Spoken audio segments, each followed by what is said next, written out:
अमीर बहन का गोवा में, गरीब बहन का बिहार में ससुराल।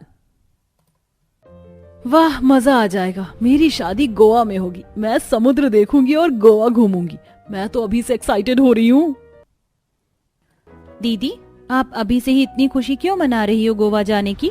मेरा मतलब गोवा वाले मेहमान तो हम दोनों को ही देखने आ रहे हैं ना। हो भी तो सकता है कि उन्हें मैं ही पसंद आ जाऊं, तो फिर आपकी शादी उन बिहार वाले लोगों में होगी।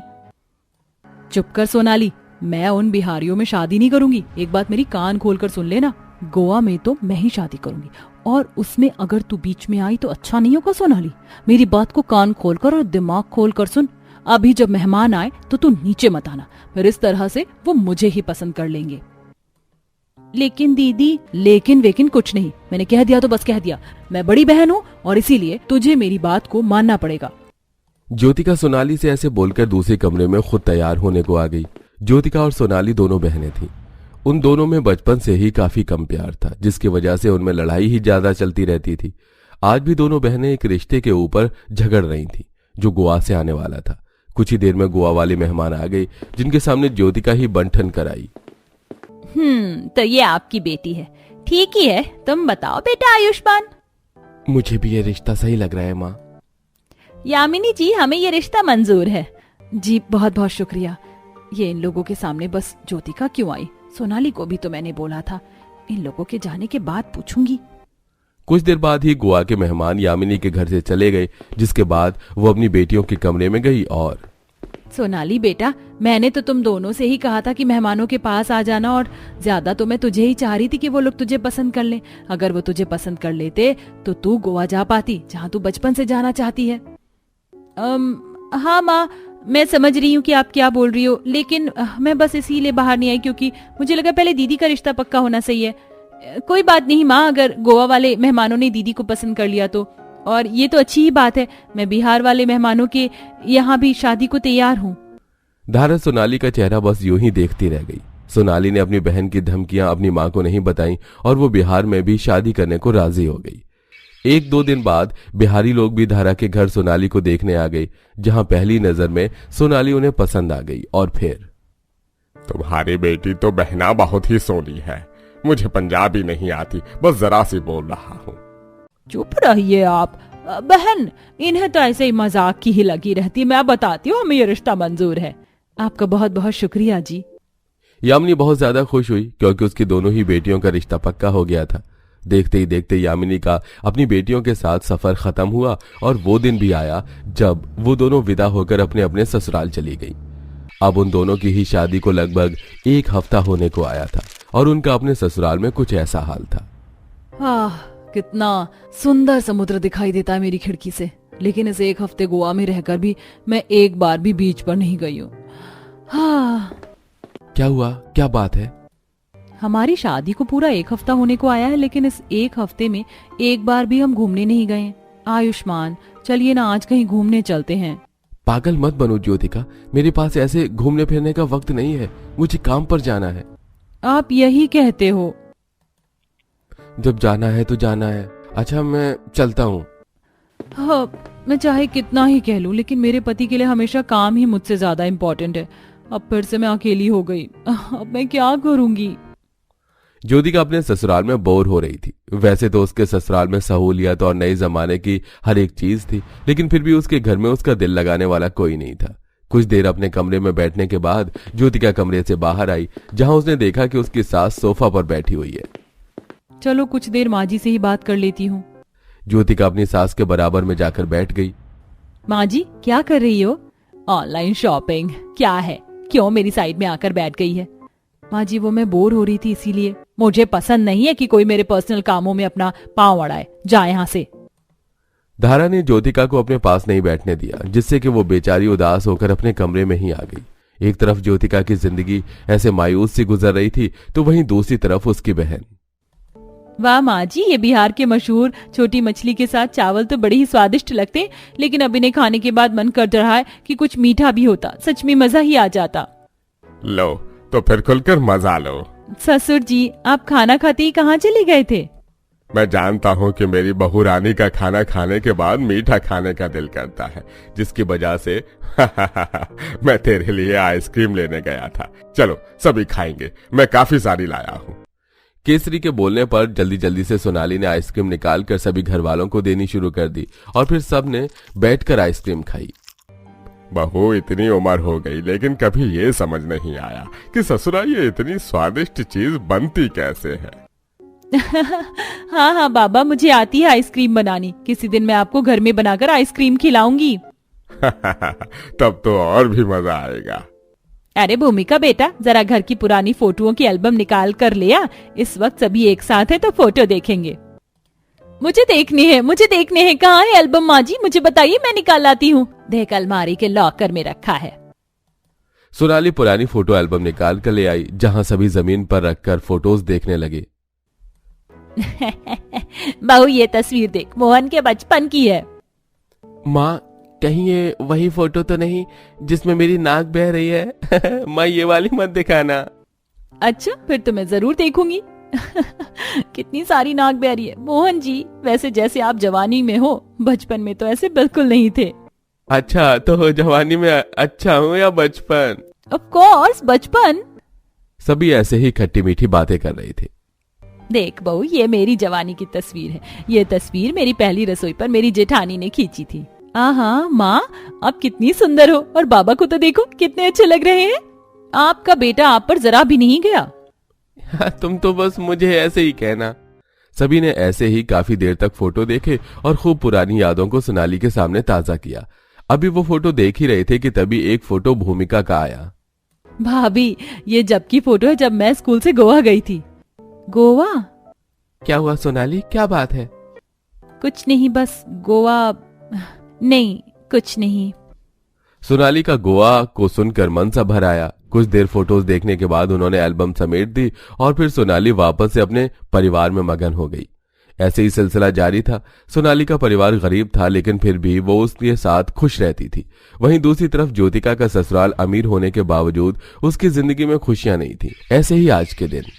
माँ जी, आप कहाँ जा रही हैं? मैं बोर हो रही हूँ, क्या मैं भी आपके साथ चलूं? नहीं, बिल्कुल भी नहीं। मैं अपना ब्यूटी ट्रीटमेंट लेने जा रही हूँ और तुझे आने की कोई जरूरत नहीं है।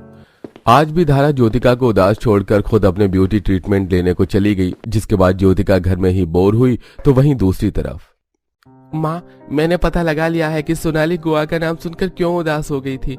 उसकी वजह यह है कि माँ, सोनाली बचपन से गोवा जाना चाहती है। अच्छा, तो क्या हुआ?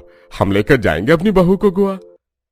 मैं भी यही सोच रहा था माँ। मैं आज से ही अपने काम के घंटे बढ़ा रहा हूँ। सोनाली का जन्मदिन भी आने वाला है, तो उसके जन्मदिन तक हमारे पास पैसे हो जाएंगे। हाँ, मैं भी काम के घंटे बढ़ा दूंगा। ऐसा है तो मुझे भी थोड़ी मछली लाकर दे देना, मैं मछली बेच लूंगी। और मैं बच्चों को घर में ही ट्यूशन दे दूंगी, तो उससे हमें काफी प्रॉफिट होगा और हम सभी गोवा जा पाएंगे। पूरे परिवार ने सिर्फ सोनाली के लिए आपस में कामों को बांट लिया। बस फिर क्या था, अगले ही दिन से उन सभी ने ही काम करना शुरू कर दिया, जिससे कि उनके काफी पैसे जुड़ गए। और फिर उन लोगों ने सोनाली को गोवा जाने का सरप्राइज दिया। हम सच में गोवा जा रहे हैं? तो ये इतनी मेहनत आप लोग मेरे लिए कर रहे थे? सोनाली अपने परिवार का प्यार देखकर इमोशनल हो गई। अगले ही दिन वो लोग गोवा के लिए निकल गए और वहां उन्होंने काफी मजे किए। आज वो सभी एक समुद्र के किनारे आए हुए थे कि तभी, हाँ, दुनिया भर से टूरिस्ट गोवा देखने आते हैं और देखकर चले जाते हैं, और यहाँ मैं हूँ जो गोवा में रहते हुए भी आज तक अपने घर के पास वाले समुद्र किनारे भी नहीं गई हूँ। अरे ये क्या, ये तो मुझे देखने से सोनाली लग रही है, लेकिन उसकी शादी तो बिहार में हुई थी। वो भला यहाँ कैसे हो सकती है? हे भगवान, मेरा तो दिमाग ही काम नहीं कर रहा है। जाकर देखती हूँ। ज्योतिका को खिड़की से सोनाली का परिवार नजर आया, जिसको देखकर ज्योतिका खुद को रोक नहीं पाई और वो बाहर आकर देखने लगी। मेरा शक सही था, ये सोनाली ही है। हाँ बाबा। अरे ज्योतिका दीदी, आप? हाँ मैं। तू बता, तू गोवा में कैसे? अब मैं क्या ही बताऊं दीदी, मेरे गरीब ससुराल वालों ने मुझे मेरे जन्मदिन का ये तोहफा दिया, मुझे गोवा ले आए। मैंने बहुत सारी जगह तो घूम भी ली है। सोनाली की बात सुनकर ज्योतिका यूं ही रह गई। अब उसे एहसास हो रहा था कि उसकी बुराई ने उसे कहां लाकर छोड़ दिया था। अब ज्योतिका बस पछतावा ही कर सकती थी। आशा, गौरी, मैं तुम लोगों को गोबर की लोई बनाकर देती हूँ, तुम उपले पात हो। फिर लाजो सूखे भूसे में गोबर की लोई लपेट कर देती जाती है, जिसे आशा गौरी उपले बनाने लगती है। बगल में सविता गाय का दूध निकाल रही थी और पूनम माखन निकाल रही थी। अरे देखो तो, आज तो हमारी दोनों गाय ने बड़ी बाल्टी से 2 बाल्टी दूध दिया है, वो भी एकदम गाढ़ा। सच में कुछ दिनों से हमारी गाय गोबर और दूध दोनों ही अच्छा अच्छा दे रही हैं। देखो, मैंने भी पूरी 1 मटकी मक्खन निकाला है। आ जाओ पन्ना जी, बस यही वाला खांचा है। जयराम जी की कुंती काकी, आइए पधारिए। एकदम अभी अभी दूध दुहा है, गर्म करने की भी जरूरत नहीं पड़ेगी, एकदम गर्म है। तब तो और बढ़िया बात है आशा बहू, कह रही पढ़ना है, इसकी बहू प्रेग्नेंट है तो घी चाहिए था, मिल जाएगा। बाकी मुझे भी 100 रुपए के उपले दे दो। क्या बात है कुंती काकी, बाकी दिन तो आप 10 रुपए के उपले ले जाती हैं, आज पूरे 100 रुपए के उपले। अब बस पूछो मत गौरी बहू, अरे मेरे पति को चूल्हे की रोटी खाने का ऐसा चस्का लगा कि 10-20 रुपए के उपले तो चलते ही नहीं, इसीलिए 100 रुपए के उपले ले रही हूँ। तभी गौरी मटके में जमा शुद्ध घी उस नई ग्राहक को चखाती है। अरे वाह, इतना निपुण और शुद्ध गाय का घी तो पुराने जमाने में मिलता था, जितना तुम जुगाड़ बहू आज के जमाने में बेच रही हो। तभी तो कुंती तुम्हारी बड़ाई करते करते नहीं थकती। मगर एक बात समझ में नहीं आई, तुम सब उपले के घर में क्यों रहती हो? उस ग्राहक के पूछने पर 5 जुगाड़ू बहुएं अपनी पिछली जिंदगी को याद करने लगती हैं। देखो, मैंने पूरा घर आंगन अच्छे से लीप पोत दिया है, मगर गोबर का घोल अभी भी बच गया है। सविता के ऐसा कहने पर मझली बहू पूनम कहती है, हाँ तो वो गोबर का घोल मुझे दे दो, चूल्हे पर लेप चढ़ाना है। वैसे आज के इतवार के दिन तो हम 5 ने तड़के सुबह सुबह ही काम धंधा निपटा लिया। इसके बाद 5 गरीब जुगाड़ू बहुएं रोटी पानी की व्यवस्था में लग जाती हैं। सविता गौशाले में सजाई खांचे में से टोकरी भरकर उपले खाना बनाने के लिए ले आती है। कुछ देर बाद, अरे लाजो, खाना बन गया हो तो परोस दो हम भाइयों को, अरे काम पर जाना है। जी बस लाई, ये लीजिए। अरे लाजो बहू, तूने केवल सूखी रोटी क्यों परोसी है? तरकारी खत्म हो गई है क्या? माँ जी, भाजी तरकारी खत्म हुए तो 2 दिन हो गए, थोड़ा आटा पड़ा था तो रोटी पक गई, घी के साथ परोस दिया है। अरे अम्मा, वैसे भी रसदार तरकारी रोटी खाकर मन उगता गया, घी रोटी बढ़िया लगती है। जैसे ही 5 खाने लगते हैं तभी छत से मिट्टी थाली में झड़ जाती है, जिस पर जितेंद्र कुड़कुड़ाकर कहता है, लगता है आज ऊपर वाले ने हमारे भाग्य में रोटी लिखी ही नहीं थी। ये थाली हटा दो, ये किनकिनी रोटी हमसे नहीं खाई जाएगी। 5 के पति बिना खाए चले जाते हैं। यशोदा अपने 5 बेटा बहू के साथ भाड़े के घर में दिन काट रही होती है। मकान की छत इतनी कमजोर कच्ची थी कि कभी खाना बनाते तो कभी खाते वक्त छत और दीवारों से मिट्टी गिरती रहती थी। मकान की छत की मरम्मत करना तो बड़ा जरूरी हो गया है, मकानदार को कई दफा बोल दिया है। माँ जी, हमारा मकान मालिक इतना कंजूस है कि रंग नहीं करवाता। देखिए, दीवारों का रंग झड़ गया है, मैं इस पर गोबर का घोल चढ़ा देती हूँ। वैसे भी अभी खाना पकाने के लिए हमने पहले से ही काफी उपले पात कर सुखा के रख दिया है।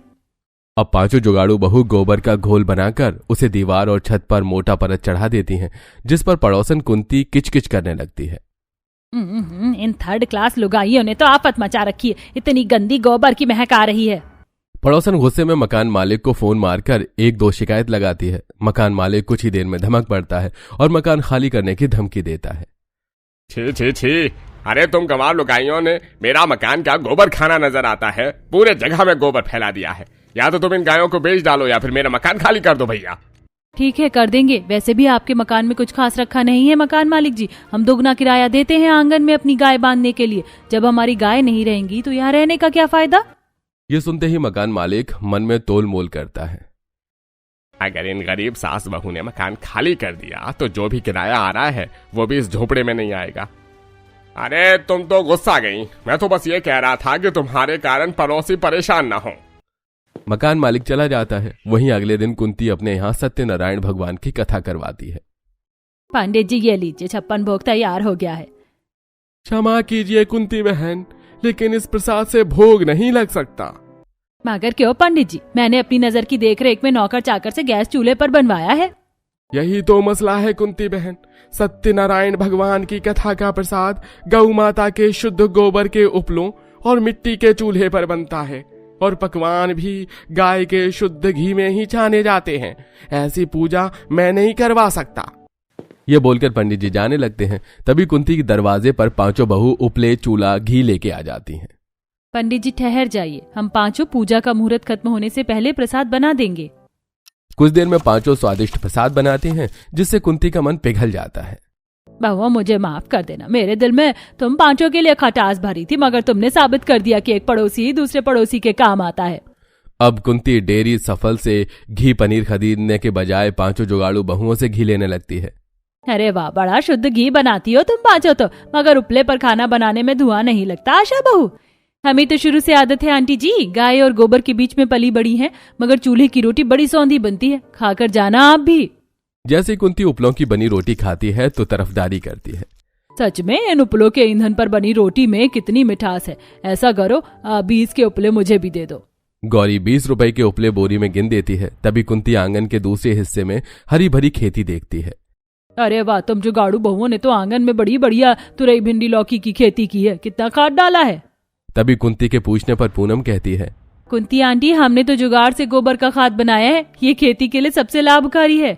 अच्छा, तो फिर तुम मेरे खातिर भी गोबर से खाद बना कर दे देना। मैंने भी अपने छत पर कितने सारे फूल और सब्जियों की गार्डनिंग की हुई है, लेकिन एक पंचकी भी नहीं आ रही है।